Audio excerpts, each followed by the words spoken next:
तो हेलो दोस्तों, नमस्कार। तो दोस्तों देख सकते हैं फाइनली राजा राम मूवी का फर्स्ट लुक जारी कर दिया गया है, जो कि आप लोग वीडियो देख सकते हैं। जय श्री राम जय श्री राम जय श्री राम राजा राम जय श्री राम जय श्री राम जय श्री राम राजा राम।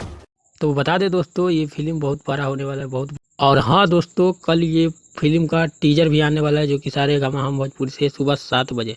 तो आप लोग तैयार रहिए। और इसकी फिल्म के साथ साथ पवन सिंह का एक गाना भी हिंदी होने वाला है रिलीज।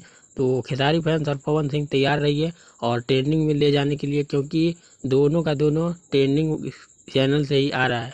तो आप लोग तैयार रहिए। कितना एक्साइटेड है आप लोग, पहले पवन सिंह का वो वीडियो देखिए।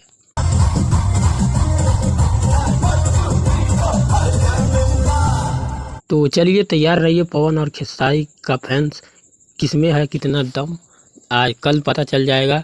तो चलिए, ये वीडियो देखने के लिए आप लोगों को धन्यवाद। तो थैंक यू। मिलते किसी और अपडेट के साथ, तब तक के लिए बाय।